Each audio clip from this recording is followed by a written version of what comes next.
Okay, the recording has started. Do you want to start? I think you should start. Okay, welcome everyone. Let me try to set my camera so that I'm looking into it.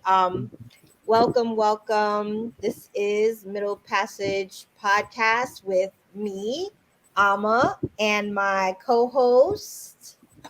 Rena, how are you? All right. So, really quickly, I'm used to calling Rena Sabrina, and Sabrina's used to calling Ama Cheryl. So until we kind of get the hang of it, you'll hear us interchangeably call each other Ama Cheryl or Rena Sabrina. But how are you doing, girl? How you doing today? You know, living the dream. What can I say? It's a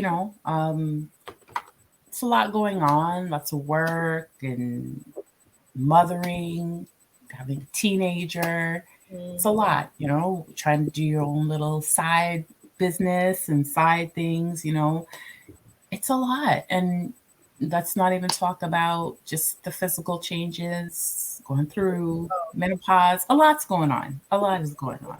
Call that nasty thing by its name, menopause. That's what it is. Peri Oh, menopause.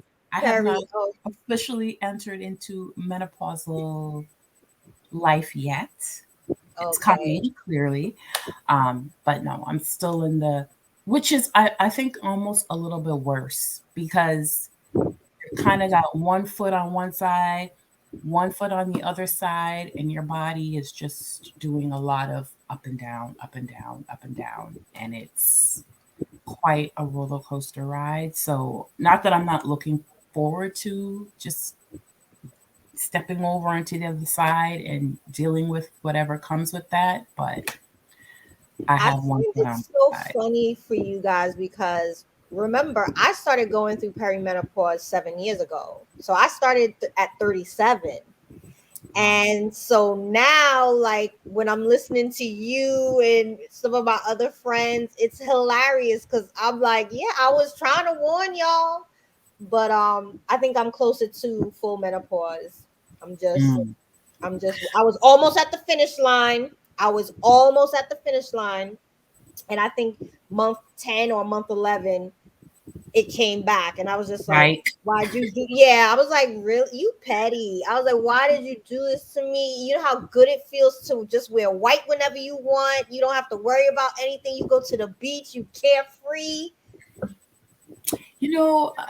It's interesting because I mean, I know they say like it can start as early as 36 for some women. I know there are women in my family that literally had periods until they were 60. So it's a very, very broad amount of time that you're dealing with. But I'm to the point now where I'm like, I'm okay with it. I'm not gonna lie. When I first started to experience the symptoms, I didn't know how I felt about that. But what does this mean? What does this mean if I've had my period since I was 12. As much as it's a pain in your ass, it's part of you. It's been part of you since you were literally a child. So the thought of not having that and then you having a child at the same age, kind of going through that process, it's a bit of a mind fuck. I'm not gonna lie. It's a lot to process. It is, and I think there's a lot of it is just coming to terms with. I call it aging out of the system, right?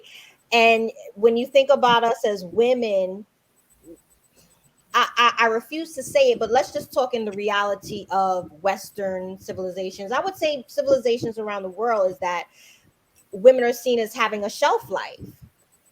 And so it's really like coming to terms with the fact that you aren't that young woman anymore, right? So sometimes I'm out and I feel like I went into the pandemic and I came out the pandemic aged out of the system. Is it just me? I No, went in no, feeling young and no, spry, and no. I came out this pandemic and I was like, oh shit.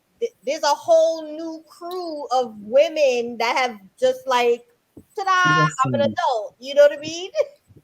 I went into the pandemic with less gray hair, Hmm. 35 pounds slimmer. I literally came out of this pandemic a completely different person. Yeah. And I even look at myself in the mirror sometimes and I'm like, you look different. Yeah. Like, now, mind you, who's to say that pandemic or not, we're aging. Like, it's just part of life, right? Um, but no, I hear what you're saying. It's really about accepting that, like, you are in a different category as far as women You've go. aged out the system. Yes, you really have. And I mean, for me, I think the most, I don't know about a lot of other women, but like there's like a grieving process, even when Yes. you realize you're not having any more kids. Like, Right. for I think up until about 43, maybe 44, it was a piece of me that was like a little hopeful, maybe there's a chance. And at the age I am at, there's no way in hell. I think if I ever found out I was pregnant, you might be reading a news story about me somewhere. 'Cause ain't no way. Like, I've grieved it, I've accepted it, and now I am fully on the other side of, I do not, God willing, I'll be a grandmother someday. But as far as actually caring for small children, So wrap, here's wrap. a question that can kind of segue us into a larger conversation. Now that we're realizing that we are women of a certain age with, certain experiences, are you going to date your age, or are you going to date a little younger? Absolutely. Are you going to date, Absolutely. or are you going to date a little younger? Absolutely not. Younger? No. No, no, no, no, no. Okay. Absolutely. I Okay. mean, younger, when we say, let's qualify younger. I mean, 2, 3 years, to me, you're the same age. But I would say 10 years or more, not even 10 years, maybe 5 years or more.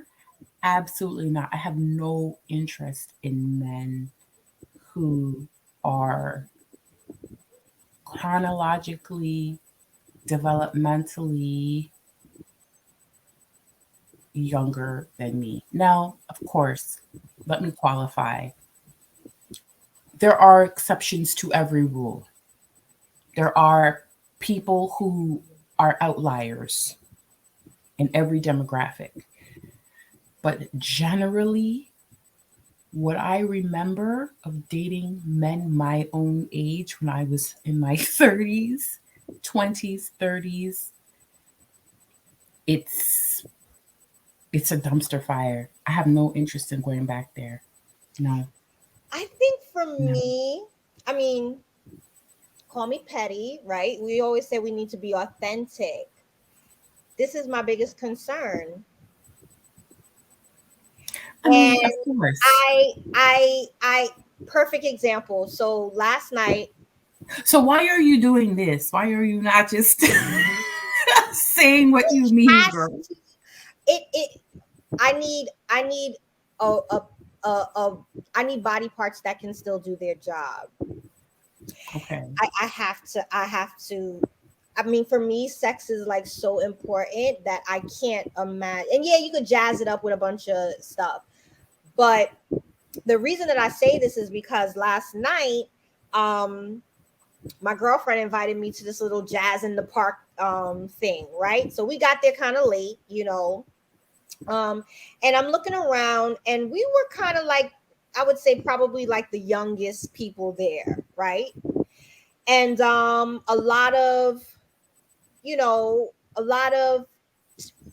what's the word that I want to look for? A lot of, I'm not even going to use the term good men, but older men, ready to retire, stable job, homeowners, all that other stuff. And they were all there in the park.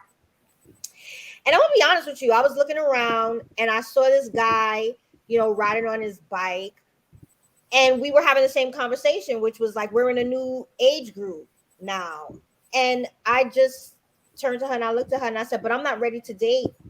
I'm not ready to date that yet. I'm not ready to date older men like that yet. I'm just not. I'm not. Okay, but what about men your own age? Not necessarily older, but just your own age. It's been my experience, and maybe it's different for me and you, because I am kind of that, I love a new adventure, kind of like wild child at heart, free spirit, not necessarily interested in following all the rules type person. Like, that's just my personality. And sometimes really older established men are boring. This, you got security, but they're boring. They are boring. They're boring. Okay. Um, I don't like boring either, for the record. Um, but I think, and this is where I think our different life paths come into play. Because I've done the bad boys and the exciting, I did all that in my 20s and 30s. I experienced the adrenaline of that. Um, so I've kind of been there, done that. I've never really experienced boring, to be honest. That would be new for me, to be honest, to have a man that is secure and stable and just that would be a new experience for me. And I am fully of the mindset as a soul experiencing, having a human experience, I'm up for experiencing everything. Now, that doesn't mean I'm going to like it. Maybe I will find it boring and be like, yeah, that's not for me. But I am willing to But embark on that. I want us to be careful not to equate the adventurous male for the bad boy, because that's not what Okay. I mean. Okay. I'm talking about, you've gotten so comfortable in your city job that it's a Saturday night. Let's go dancing. Let's go. And that's another thing that's very important to me, to have a man that is fit and you keep up with your health and you keep up with your Mhm. body. Because Mhm. again, when I say boring, I'm not talking about the drama of the men of our 30s and 20s. Mhm. Mhm. I'm talking about, let's go dancing. Let's go try a new cooking class. Let's go. And sometimes men who are of a certain age, and let's just face it, the type of men that we would date who, might be educated or have financial stability, sometimes that's what they rest on in relationships. They rest on the fact that, yeah, I'm financially stable. And so, no, I don't have to get up and look my best for you, and let's dress to the nines and just go out and have dinner and have people stare when we, what I mean, like, the fun stuff that goes along with relationships, I think, is important. For me, if I don't have passion, like, I've made a decision in my life since being married and knowing what having like a cold, dead, intimate relationship feels like. Passion is a priority for me. Okay. So here's what I will say to I don't think I'm disagreeing with you, but I will say that I don't necessarily think those things that you're looking for are intrinsically a part of being younger as a man. Okay, so I speak from very, very, very personal experience. My pops. My pops is a older man who he likes to be in the streets. My dad he wants to go to every festival. He wants to travel. He wants to go out and do things. And he's always been that type of guy, right? So I think if you're that type of person, more than likely, you'll always be that type of person, regardless of how old you are. If that's like who you are Yeah, fundamentally, I true. think that's probably who you're always going to be. Um, So yeah, I say, and I think it's funny because you mentioned, going out to these festivals. I don't know about you, but this is a toxic. I'm gonna call out my own toxic trait. I never think that I look as old as the people I'm looking at. See? So it's like everybody here looks so old. I'm thinking, well, you look old too. Why do you think you don't look as old as all these other people here? Yes, And yes, so that's yes. kind of a reality check for me. It's like I know in your mind you still look like you did when you're 20, but you don't. Get real. Like you don't. Now, do I think I look as old as I am? I don't think so. But I certainly don't look as young as I feel in my head, as I think I am in my head. So I always have to kind of adjust for that because this happens to me all the time, especially when I'm somewhere and I see people that I went to high school with or that I knew as young people. And I see them and I literally have to talk myself from like, don't show on your face that you're shocked. Because I'll be seeing people and I'm like, damn, oh my God. Like, and I'm Like thinking, it's fall apart.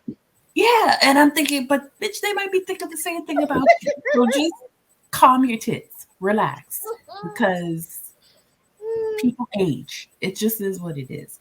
So I think that's part of it too. Like as we embark on even dating your age or dating a little bit older than your age, just keeping in mind that although we feel youthful and spry on the inside, and we're doing our best to maintain the outer vessel as well, um, that we're not 25 and we don't look it. Well, You look good. well, You look good. I feel like, I study and practice metaphysical science. Mhm. And I feel like I have the power to call anything into my life that I want, anything into my reality that I want. And so I want a man, yes, who is distinguished and experienced, but I want him to be healthy of mind, body, spirit. And I want him to also be as passionate about me and life as I am about him and life. Like that it has to be Mm. like I at this age I'm just like I could be by myself. Like I'm not Okay. in a rush. So let me qualify then that. Okay. Qualify what you said because to me, you should have everything that you just said there. Just don't limit it to age. Just be open to whatever form that person that has all of these qualities that you want. They might be 36, they might be 56, and they might embody everything that you just said. So it's more about the qualities more so than about the chronological age that Yeah. they are. Yeah. But I I will think that say, was really just based on my fear that they wouldn't be able to perform. I'm just gonna keep it all the way I real. mean, Like that listen, was super important to me. I can tell you one thing. I've never been attracted to old men, and I don't think that's going to change. Like, I do have, like, even at my age right now, thinking of dating men in their 50s, I'm kind of like, bitch, you're almost 50. Relax, relax, and get a grip on reality. You're almost 50 yourself. So, this whole 50, cut it But out. let me tell you, there is this man who works in the organization that I work at. He's not in my department or division anymore. Girl, this man is 56 years old. Just just just a wonder to look at. You know what I mean? Just fit, keeps himself bright and nice, and I gotta be honest, you always say you don't shit where you eat, but if I wasn't eating there, it would be going down. 56, all 56 years of that would be going down, because again, like I said, again, and we talk about this all the time, it's an energy. Mm-hmm. He has an energy of, I take care of myself, I Mm-hmm. love myself, I invest in myself. You know what I mean? Like, that's the kind of energy that I want to match me when I'm looking. That's it. So, so I guess this was a long check-in, but I guess what we've concluded is that more than an age, it's an energy, it's a vibe that we're looking for, um, moving forward. But I can honestly say, I don't care what if you're 25, I'm not interested. No, I'm If not. I don't care if what. you're 30, I'm not interested. Sabrina, did I tell you my experience with that young boy when everybody's like, "Oh, you gotta experience a young man. You gotta experience." Girl, I was like, okay. So I see this guy, knew him from the neighborhood, saw him kind of growing up, which is what made me feel kind of totally inappropriate about this. But I'm like, I concur. I'm like, okay, but he's well over the legal age. You can do this. Mhm. So I think at the time, maybe I was what, 41? Did I turn 41, 41, 42? Somewhere in that area. And he must have been about 29. Sabrina, I hate their clothes. I hate their music. I hate the way they talk. I hate what it they watch on listen, TV. I hate listen. all of it. It was a pandemic decision. I mean, I'm gonna raise my hand. Some of us made some decisions during the pandemic just out of whatever we were going through, and Mhm, so here's that. mhm. But it was too much. It was too, like, by the time we were done, the bed was on one side of the room. It had shifted to the other side, and I was just like, it was too much. It was too much for a woman my age. It was too much. Too much. So I've experienced the young man thing. I'm not really interested. And that's another thing. I think I like a man with experience. You know what I mean? Like, it's not about it's really about technique. Do you know what you're doing when you're doing it? Okay. You know what I mean? All the extra bells, whistles, and flips and turns and twists, not necessary for me, but it's more about the subtle technique. Yeah. That's it. Yeah. And and I think just beyond that, like I just even in terms of I like to have conversations about things that interest me and that I've experienced. And I'm telling you right now, an older millennial, sure, because they're in their 40s, but some of these younger millennials, your music is trash, your artist is trash, it- your video games is trash. I have no interest in any of it. It's just trash to me, and I get it. It's very get off my lawn. I understand that. It's very much giving, but I feel like that is a very important part of a relationship is that you guys share certain interests. And if I think everything that you like is trash, I just don't see how we move forward from there in any meaningful way. If it's just a physical thing, I guess it doesn't Yeah. matter. Well, that's But the thing. It was a very physical thing. Like, I have no delusions that me and a 29-year-old have anything in common. right. But even just a physical, and I think at this point in my life, like I said, that was like during the pandemic.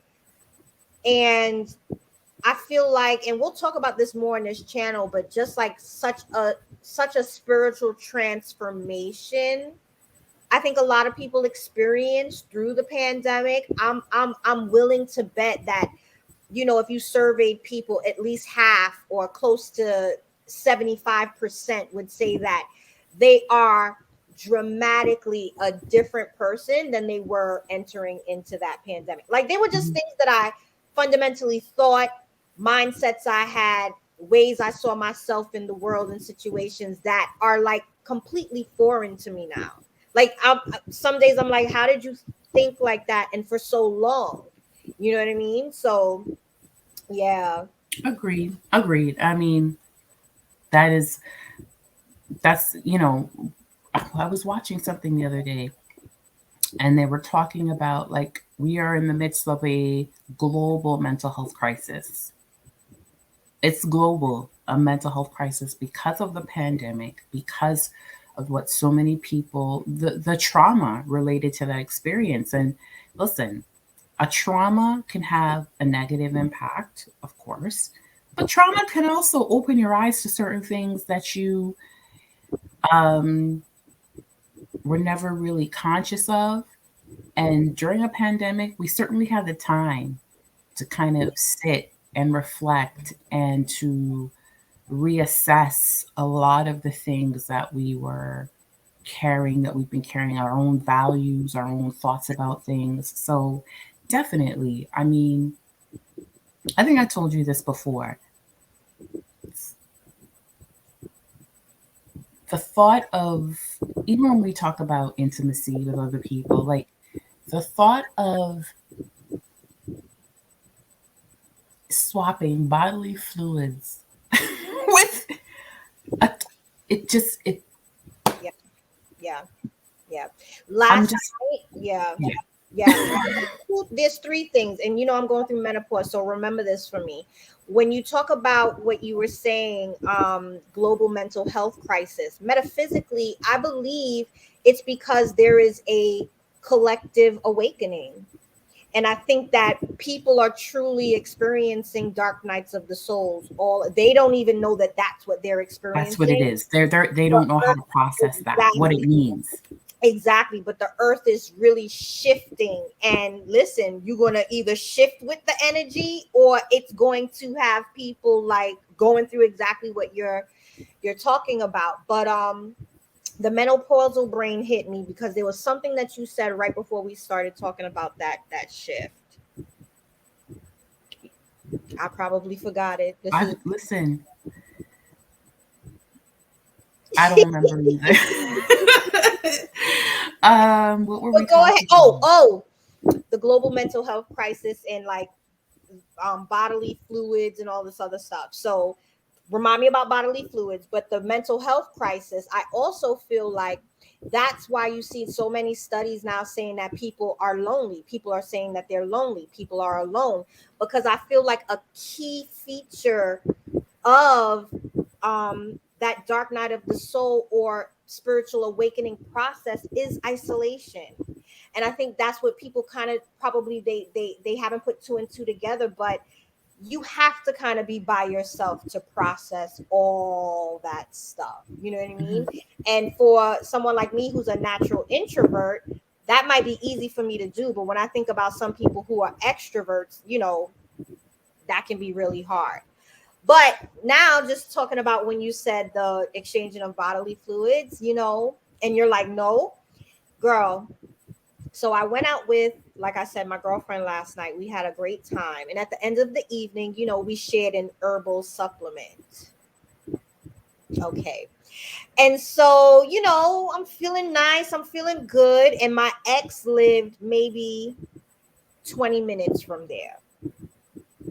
We're still great friends, all of that stuff. And I'm like, you know how you're just like, oh my God, I'm feeling in that mood. And I know where I can go to get what I need and how I need. And I was just like I can't be moving towards a new future and stepping into old energy. Like it just made no sense to me. So that too goes along with when you're talking about like just sharing bodily fluids. It's even sharing energetic cords and energy, because I'm telling you something. I still love that man at a certain level, and I will always love him. But I know the moment I engage again in that type of intimacy, that energetic cord will be reestablished. And like, y'all, breaking cords is no joke. Some cords you can have for lifetimes with an Yes. S. So I'm, now that I understand these things, I'm really, like you said, like, it's not even, it's, yes, it's bodily fluids, and it's also entangling energies, because I'm It's like, energy. yeah, It's allowing an entity into your most sacred space, yes, and yep, that entity leaving an imprint yep, in your most sacred space. So and this is, listen, I'm not, this is not an attempt to like slut shame women or say, you can, yeah, there's a time for everything. yep, Trust me. In my younger days, I had my fun. I reflect on it. I have no regret. No, that's kind of a lie. There's a couple regrets. But I mean, I understand the process and I'm able to like reflect on, okay, that was in that season. In the current season that I am in, I understand that there are certain ways in which I have to protect my energies, my vessel, yep. all of that. And So, let me really clarify.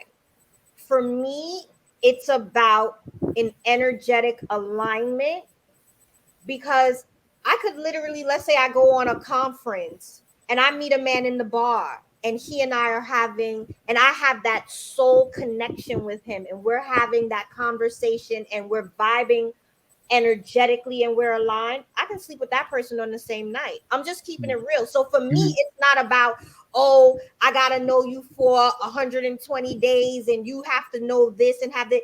For me, everything is energy. And then I can meet someone where maybe me and that person are going down a path of friendship and things of that nature, and we never hit that energetic mark until 5 6 years after we meet. But that's the time that it's meant, that's the time that it'll be. So I don't have a mhm, predetermined time on things like mhm. that, but it's like you said, nothing's coming into this vessel that hasn't been approved by my spiritual chaperones. That hasn't been vetted. Yeah, And, bottom line. whether you vet it in 5 minutes or whether you vet it in 5 years, but there has to be a process of like, is this an energetic source or entity or whatever that I want literally in my vessel? Like it does require some form of vetting. And again, this is the phase of life that I'm in currently. Yeah, What I was doing in my 20s was not that different, but it had a completely different um, agenda. agenda behind it. That Yeah, was all about respectability and all of yeah, that other stuff that we have yeah, said. That's not what I'm talking about. I yeah, am literally talking about how you how you prioritize yourself and your well being. yep, That's all it is. yep, Um, yep, so, yep. And I think the more you do that, the better you even get at sussing out. I mean, sometimes you can see people, they just have a dark energy and you see it from a mile away and you're like, oh, no, no, thanks. Been there, done that. No, no, thank you. You know what I mean? So, mhm, yeah. mhm. Um, so that was quite a substantial check in. I think we moved from the check-in right into like our main conversation. Yeah. Just about how your priorities, how you change as you age, and really, I think really the most important part is embracing it, right? Understanding that, listen, if you ain't aging, the alternative is Much worse. you in the grave. Much So, worse. um, not that, I guess, I'm hoping down the road we're going to have a whole conversation about death and transitions and what that all means, right? So I don't say that to say that like, But you know something, and we definitely have to do a podcast on this. Gen X is not go we're not our grandparents' generation. Like you we're we see aging as something very, very different. Like we're not we're just not ready to shop at, well, I don't want to, name places and make people feel bad about where they go. especially if I still go there. But you know what I'm saying? I'm not going to shop at Forever 21 anymore, but I'm still a Zara's. You know what I mean? Listen, I'm going to DR next month for some business, and you better believe while I'm there, I'm getting my little bow tizzy while I'm down there. I'm I'm in a new era and space of my life where I want to look good and feel good and just be good. And I'm not my mother's generation. I see pictures of my mom at my age and I'm like, what happened? You know what I mean? We sometimes we look at pictures from adults our age in different generations and they look 20 years older than us. Right. But I personally feel like Gen X, we're just a little different. We're not ready to. I'm not saying we need to be Madonna because that that was That is sad. And that. you know what? I'm hoping we can, and I'm not hoping, I know we will have a whole conversation about enhancements and all of these other things and aging all as women.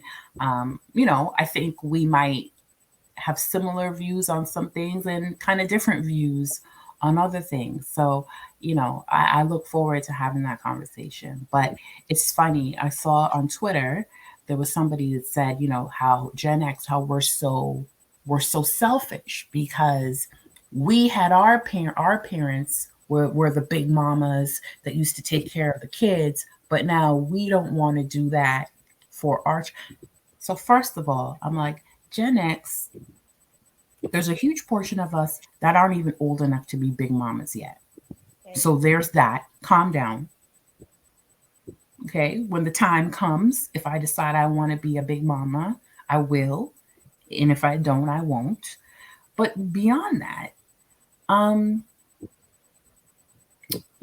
I again, I'm even torn on that. I do believe that there is something to be said about the community, like a communal coming together to raise children. I do. I do. I do think there is a benefit to that. I don't think that a young mother should have to be completely alone raising a child without the wisdom of elders and people to assist. That's not the same as I big want to mama go out. practically raising your child. Yeah. That Well, it that those days are over. Um, well, that's your unpopular opinion. what's that? I said that's your unpopular opinion, and I agree with you. Like Oh, yeah. this whole But I the don't even think it's concept in, unpopular. I well, think most people of our generation feel that way. yeah, I mean, my daughter's 12, and when she sometimes sits down and she talks about, like, when she has children someday, I'm very clear with her. I'm like, make sure if that's the route you want to take, that you understand that I'm not babysitting children. I'm not that type of grandmother. Like, I'm barely that type of mom. So don't set me up thinking, oh, you want to no, because when I'm done here, I'm gonna be traveling the world. All that adventure that I was talking about it's my time. It's my time. And I don't, that's not to say that when she gets older and she has her baby, of course I'm gonna be there helping out and doing things of that nature. But I will be a grandmother, not a nanny. And I think they have it twisted. They feel that grandparents should be a nanny, and not grandparents. And that's not the that's not going to be the setup. Yeah, I mean, I kind of, this is how I feel like whatever you were prepared to, whatever was afforded to you, I personally feel like you pay it forward.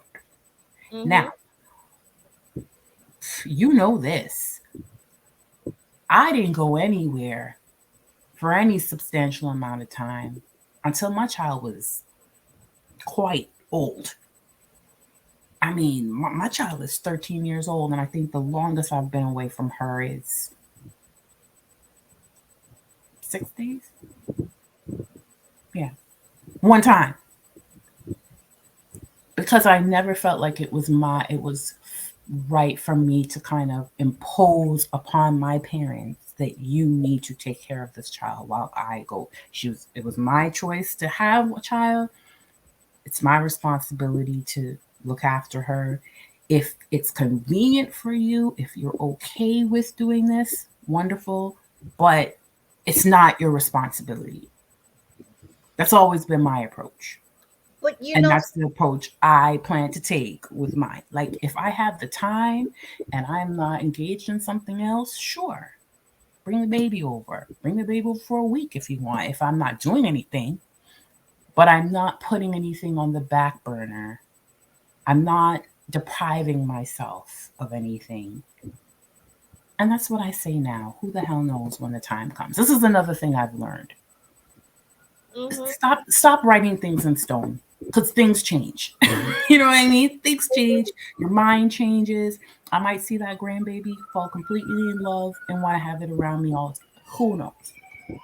That's and my position at the time, right and now. I think this is what really brings me to my kind of unpopular opinion. And we'll probably, I know for certain we'll have a podcast on this in the future, but I really think that women should really, really, truly take the time and think about realistically if they want to have children. I feel like Absolutely. a lot of women go through an age and stage where everybody around them is getting pregnant. We make the baby showers look cute. You know, everybody's posted up with their little the father of their children. Everybody's hoping that it'll be forever. And I feel like it's like you said, having elders, learning from elders. I feel like it's really up to our generation to keep it real with these ones coming up. Like, girl, you better off living your best life. Go ahead and buy that house. Go ahead and travel. Go ahead and, because why? As I hear you talk about, your child is 13 and the longest you've ever been away from her is 6 days. I would be in a psych ward if I was only away from my children for 6 days. Like, there's no shame in my game. I My ex-husband shares custody with me, so if my children aren't with him, which they usually are, right? So if my children are with their dad, I'm out. As There's you no, should be. I'm not even in this country. But what I'm saying is that I'm lucky that I'm afforded that privilege, because if I didn't have it, I would be a basket case. I cannot do all of what modern day motherhood requires of me. I I I need my breaks to get to the beach, put my feet in the sand, just lay by the water, pick up a magazine, something. But that full-time mothering that I see some women are able to do, I don't have it in me. I don't. Mhm. I don't And have it. that's why I always say this: parenting, but particularly mothering, is an intentional act. It's not something that you should just fall into. I mean, the reality is, I always knew I wanted to be a mother. I always knew I wanted to be a mother. So when it did happen that I was prepared to go the distance with it. I've done it. I have no regrets. Um, and it's, I've grieved the baby and young child stage, because that is my favorite stage of mothering. I love babies. I love toddlers. I love little children. I think they are humans in their most perfect form. before we get all this other shit dumped on us and we were conditioned and all of the other conditioning and brainwashing and all that stuff happens. Babies and toddlers are the purest form of human, and that is why I am drawn to them and I love them. So I have grieved that stage, knowing that I only got to do it one time. I'm not doing it again as a mother. And okay, I've accepted that. But now I'm in a phase where it's like, I kind of see the light at the end of the tunnel. My child is going to be 14 this year. I have about four more years of intensive parenting. 4 years it's going to go like that. Let's be honest. So the sacrifices that I have made, I don't have any regrets, but that's because I was very intentional about my choice. So yeah, I say to women, if you are going to be a mother, be intentional about it. And I think that's what's so scary about some of these laws that are happening throughout the United States, basically forcing women into motherhood. You know, like the government is not on your side right now. Yeah. So you have to be very empowered in your choices and in your decisions and knowing what you want for yourself, because the last thing you want to do is become a mother by accident and you're not intentional about it and you're not committed to it, because you will be miserable, that child will be miserable. I see it every day in, my other work that I do. What happens when you do not enter into motherhood or parenthood intentionally? It's a disaster for everybody involved, so. It is, but again, I think I always go back to, I think these younger ladies have something that we didn't have in terms of like social media, and everyone can kind of collectively share their stories and their, and I think women can now see that it cuts across racial lines, socioeconomic lines. Like you can see that this is what's happening to me, and because patriarchy is the water we swim in. Mhm. But it's dying, but it's not going to go out quietly. And so I really feel like, again, we've talked about this, women, I think even a lot of women who would say, you know what, yes, I want to have a child. Because I even remember feeling like I was in that place. But now that I'm truly understanding the matrix and really untangling myself from a lot of it, I realize that many women have an illusion of choice. And so I would argue that the majority of women who ultimately choose the lifestyles that we choose, it's not based on something that we have found within ourselves, that internal compass. It's really a compass that has been influenced by, media, politics, government, whatever you want to say, into making us believe that this is the lifestyle that we should have. And this is a real quick example. You told me you started watching Mad Men. And Mhm. when Succession ended, I was trying to find a show. Because for me, when a show that I love ends, I feel like a void. And I'm like, I need to find something or whatever. And I'm like, you always know really good shows. You always put me onto shows that I end up watching. So I was like, let me watch Mad Men. Girl, I never finished that. The first season. I think I got up to the seventh episode, but girl. If that's not patriarchy at its finest, if that does not show you the illusion of choice that women have each and every day, like, you know what I mean? That show right there, just, I love it. It just blows my mind. and it's what I think, beyond just the patriarchy, but I think I told you this about how what struck me so much about it is how the corporate model, the model that we're all forced to exist in if you want to work, is really rooted in the desires and the preferences of white men. Yeah, The it is. whole setup. Yep. The Yep. whole setup. Yep.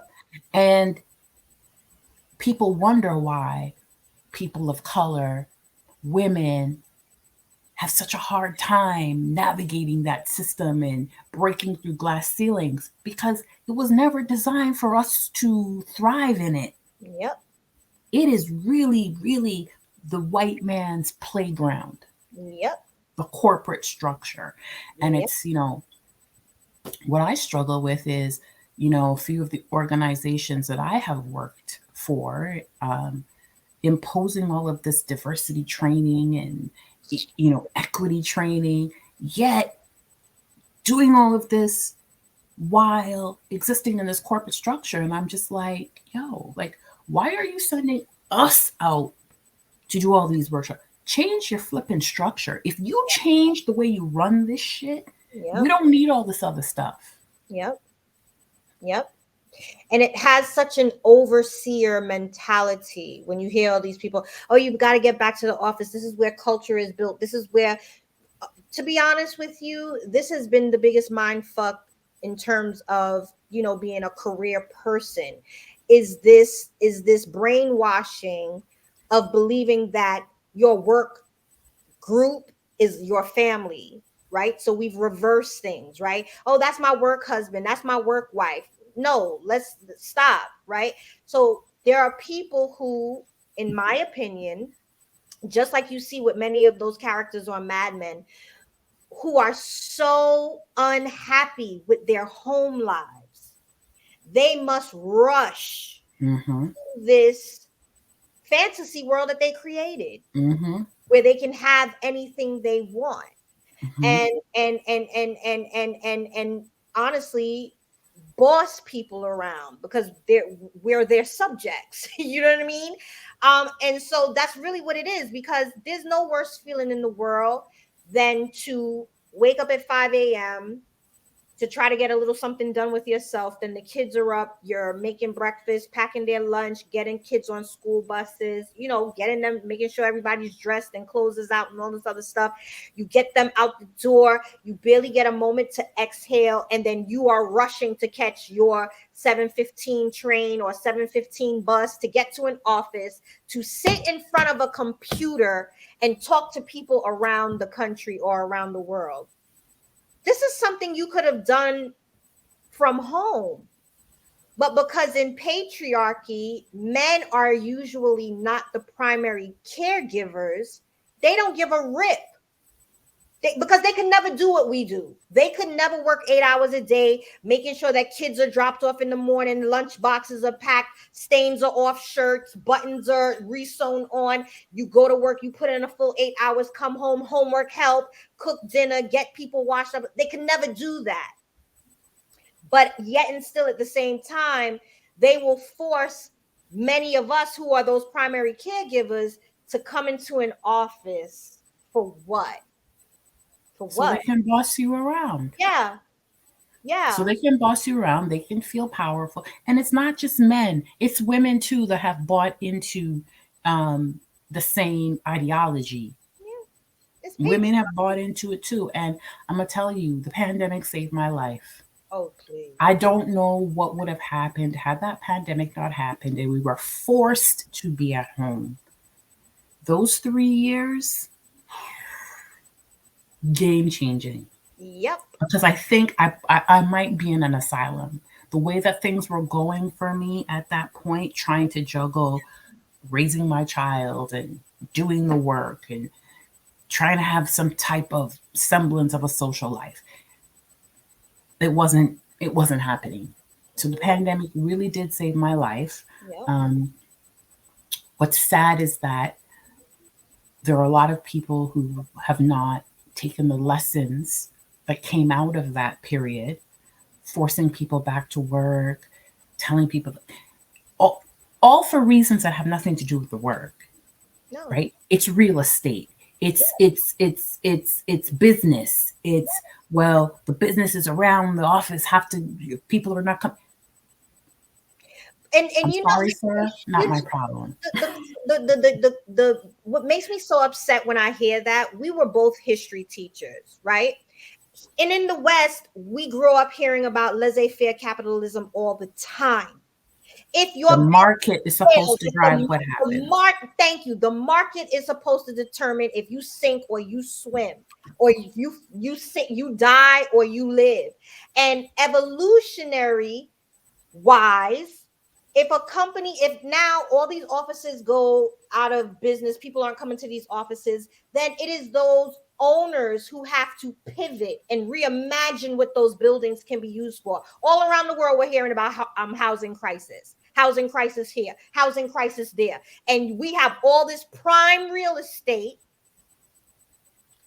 but yet you create an urgency like, oh, we don't have any place to house people. Yes, you do. And if Well, the man that sells hot dogs can no longer sell hot dogs because the market has dictated that his business is no longer needed, he needs to pivot. That's well, this is capitalism. the thing. The only people who are expected to take risks in this version of capitalism are working class people. Yeah, Banks, yeah, businesses, they don't assume any risk because if something doesn't work out for them, the government will swoop in and save them yeah. and legislate things to keep them afloat. You must go back to work. You must do. Why? That was their risk. Their risk now is not paying off. If I invest in something or if I try to start a little business for myself, if I start to do and it doesn't work out, there's nobody I can call to bail me out of it. I assume the risk and I assume the consequences of whatever happens as a result of the risk that I took. But not if you're a bank, not if you're a big business, not if you're a billionaire. No, someone is going to come and swoop in and save you. No. Patriarchy. Patriarchy. Yeah, but that's why I'm so happy the collective awakening is here. Like, you can't put the genie back in the bottle. People are not going back to their pre-pandemic ways. They're not. You can't, like, people are like, I'll take less money. I don't care. Okay, fire me. I'm good. I'll make do.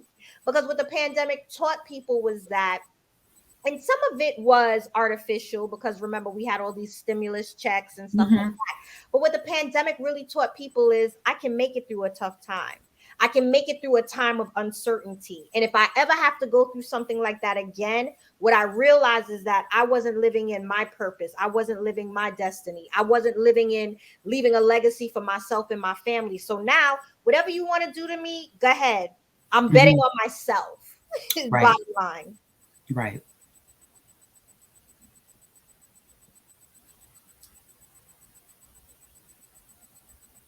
I guess that was all our unpopular opinion. Yeah. That was our Hot topic. That was everything that was rolled into one. everything. As we do the show more, we'll naturally fall into a flow, and we'll, but it Right. is what it Right. is. Right. Okay. So how do you stop recording? So are we gonna say anything like a closer? So until next time, hope you liked our first episode. Thank you so much, Rena. Thank you, Ama. All right. I'm gonna end the recording, and I guess we'll hop back on WhatsApp. Okay. All right. And then you'll, because I know you have to leave. Yeah. Okay.